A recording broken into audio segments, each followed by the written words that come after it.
अजीत पवार के जाने के बाद एनसीपी खत्म हो जाएगी। बीजेपी एनसीपी को खत्म कर देगी और इसकी शुरुआत उसी दिन हो गई थी जिस दिन सुनेत्रा पवार को डिप्टी सीएम बनाया गया था, क्योंकि जब तक अजीत पवार थे तब तक पार्टी के अंदर उन्हें चुनौती देने वाला कोई नेता नहीं था। यहां तक कि शरद पवार के साथ जो नेता थे वो भी अजीत के टच में थे और इस बात के दावे भी हो रहे थे। यह भी कहा जा रहा था कि अजीत और शरद गुट का विलय तय हो गया है और अगर अजीत पवार के साथ हादसा नहीं होता तो दोनों गुटों का विलय भी हो जाता। लेकिन अब सुनेत्रा पवार के हाथ में एनसीपी की कमान आने के बाद सब कुछ बदल गया है। बीजेपी को एनसीपी पर कब्जा करने का मौका मिलता दिख रहा है और अब जिस तरह से अजीत के समर्थकों को कमजोर करने की कोशिश एनसीपी में शुरू हुई है, उसके बाद सवाल उठ रहा है कि क्या बीजेपी अपनी कोशिश में कामयाब हो जाएगी या फिर सुनेत्रा पवार खुद को पार्टी के अंदर असुरक्षित महसूस कर रही हैं, जिसके चलते उन्होंने वरिष्ठ नेताओं को ही किनारे लगाने की मुहिम शुरू कर दी है। और क्या सुनेत्रा पवार के इस दांव से एनसीपी में एक और बड़ी टूट होने वाली है? सुनील तटकरे की शरद पवार से मुलाकात की खबरों ने इसके संकेत भी दे दिए हैं और आज इसी पर हम अपनी स्पेशल रिपोर्ट में करने जा रहे हैं बात। नमस्कार, मैं हूं अंशिता।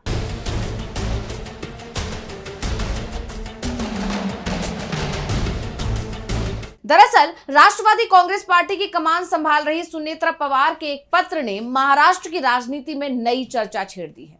दरअसल इस पत्र में पार्टी के वरिष्ठ नेताओं के पदों का उल्लेख नहीं होने से कई तरह के सवाल खड़े हो गए। सुनेत्रा पवार ने भारत निर्वाचन आयोग यानी ईसीआई को पार्टी पदाधिकारियों की एक नई सूची भेजी। अब चौंकाने वाली बात यह रही कि इस सूची में पार्टी के दिग्गज नेताओं जैसे प्रफुल्ल पटेल और सुनील तटकरे के नामों के आगे उनके संगठनात्मक पदों का उल्लेख ही नहीं किया गया था, जिससे पार्टी के ये दिग्गज नेता और उनके समर्थक सुनेत्रा पवार से नाराज हो गए और शरद पवार से मुलाकात करने पहुंच गए, जिससे सियासी गलियारों में हलचल पैदा हो गई है। दावे किए जा रहे हैं कि प्रफुल्ल पटेल और सुनील तटकरे अपने दर्जनों समर्थकों के साथ घर वापसी कर सकते हैं। अब इसे घर वापसी क्यों कहा जाएगा यह तो आप जानते ही हैं, क्योंकि ये सभी नेता शरद पवार का साथ छोड़कर ही तो अजीत पवार के साथ आए थे और एनसीपी में टूट हो गई थी। इसके बाद एनसीपी पर हक की लड़ाई चली। हालांकि इस लड़ाई में जीत अजीत पवार की हुई और पार्टी का नाम और चिन्ह उन्हें मिल गया और शरद पवार ने नई एनसीपी बनाई, एनसीपी एसपी। और अब अजीत पवार के निधन के बाद एनसीपी में खींचतान दिखने लगी है। नेताओं में असंतोष पनप रहा है, जिसे देखकर कहा जा रहा है कि एनसीपी में एक बार फिर टूट हो सकती है। दरअसल सुनेत्रा पवार के पत्र के सामने आने के बाद खबर आई कि राष्ट्रवादी कांग्रेस पार्टी के प्रदेश अध्यक्ष और सांसद सुनील तटकरे ने एनसीपी शरद चंद्र पवार गुट के प्रमुख शरद पवार से उनके सिल्वर ओक निवास पर मुलाकात की। इस मुलाकात के बाद महाराष्ट्र की राजनीति में चर्चाओं का दौर तेज हो गया है। हालांकि तटकरे ने इस मुलाकात को लेकर कहा कि यह मुलाकात केवल शरद पवार की तबीयत का हालचाल जानने के लिए थी और इसका कोई राजनीतिक मतलब नहीं निकाला जाना चाहिए। लेकिन इस मुलाकात ने राजनीति के जानकारों के कान जरूर खड़े कर दिए। बड़ी बात यह है कि एनसीपी में टूट के बाद पहली बार करीब 3 साल बाद सुनील तटकरे शरद पवार के निवास सिल्वर ओक पहुंचे और इसी वजह से इस मुलाकात को राजनीतिक रूप से बेहद अहम माना जा रहा है। और सुनेत्रा पवार का पत्र सामने आने के बाद पूरे दिन जब ऐसी चर्चाएं भी चलती रही कि प्रफुल्ल पटेल और सुनील तटकरे को पद से हटा दिया गया है और इन खबरों के बीच तटकरे की शरद पवार से मुलाकात नई अटकलों को जन्म दे रही है।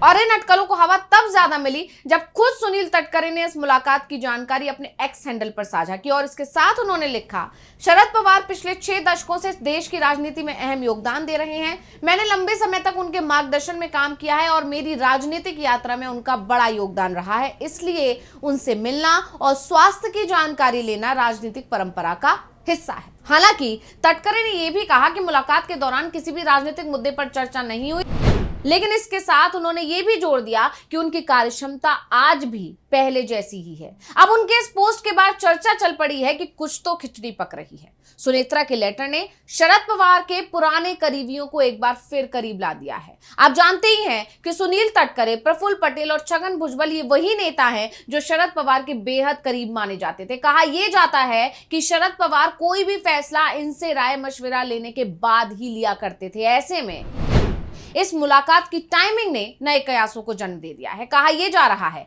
कि सुनेत्रा पवार के फैसलों से भी ये नेता खुश नहीं है, क्योंकि उन्हें लगता है कि सुनेत्रा ने पूरी तरह बीजेपी के आगे सरेंडर कर दिया है। वो सिर्फ अपने और अपने परिवार के बारे में सोच रही हैं, सिर्फ अपने बच्चों का भविष्य सेट कर रही हैं, और ऐसा इसलिए क्योंकि एनसीपी से वित्त मंत्रालय ले लिया गया और सुनेत्रा ने उसका कोई विरोध भी नहीं किया, जिससे पार्टी के दिग्गज नाराज हैं। और जब उन्होंने सुनेत्रा के सामने उनकी चुप्पी पर आपत्ति जाहिर की तो सुनेत्रा ने उन्हें साइडलाइन ही कर दिया। ये दावे तब होने लगे जब सुनेत्रा पवार ने 10 मार्च को चुनाव आयोग को अपनी नियुक्ति की जानकारी दी। इसके साथ उन्होंने 14 पदाधिकारियों की सूची भी चुनाव आयोग को भेजी और इस सूची में खुद को पार्टी अध्यक्ष और शिवाजी राव गार्जे को कोषाध्यक्ष बताया। और इस सूची में प्रफुल्ल पटेल, सुनील तटकरे, छगन भुजबल जैसे बड़े नेताओं के पदों का कोई जिक्र ही नहीं किया, और यही बात राजनीतिक हलकों में चर्चा का केंद्र बन गई।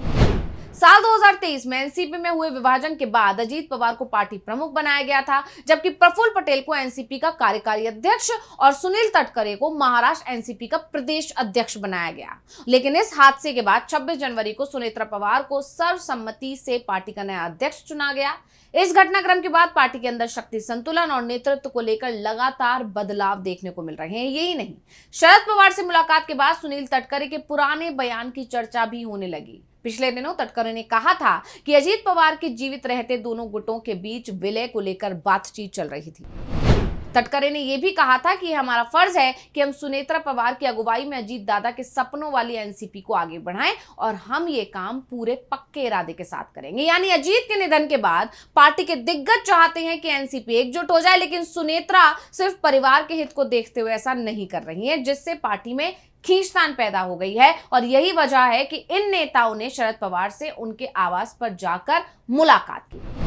हालांकि जैसे ही इस मुलाकात की चर्चा ने जोर पकड़ा, एनसीपी में फूट के दावे होने लगे, तो सुनेत्रा पवार ने सोशल मीडिया पर पोस्ट के जरिए डैमेज कंट्रोल करने की कोशिश भी की। सुनेत्रा पवार ने एक्स पर पोस्ट कर कहा कि पदों को लेकर जो चर्चा हुई वो केवल टाइपो मिस्टेक थी। अब भले ही सुनेत्रा पवार ने डैमेज कंट्रोल की कोशिश की है, लेकिन संगठनात्मक फेरबदल के बाद पार्टी के अंदर सियासी हलचल तेज हो गई है। चुनाव आयोग को सौंपी गई पदाधिकारियों की नई सूची ने पार्टी के वरिष्ठ नेताओं की भूमिका और हैसियत को लेकर कई सवाल खड़े कर दिए हैं। वहीं पार्टी में नई पीढ़ी को आगे बढ़ाने के संकेत भी इस सूची में साफ साफ दिखाई दिए।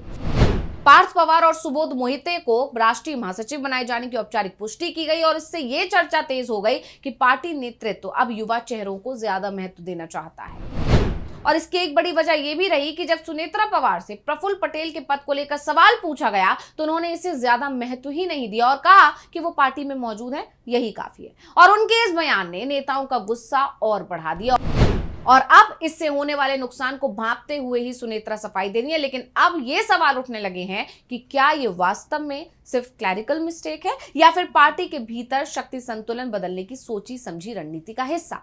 लेकिन इतना तय माना जा रहा है कि चुनाव आयोग जैसे संवैधानिक संस्थान को भेजी गई आधिकारिक सूची में वरिष्ठ नेताओं के पद खाली छोड़ने से पार्टी के भीतर असंतोष की नई लहर पैदा हो गई है, और इसी के वजह से नई संभावनाएं जन्म ले रही हैं। तो स्पेशल रिपोर्ट आपको कैसी लगी, हमें कमेंट करके अपनी राय जरूर दीजिएगा। इसी के साथ मुझे दीजिए इजाजत। देखते रहिए DV लाइव। नमस्कार।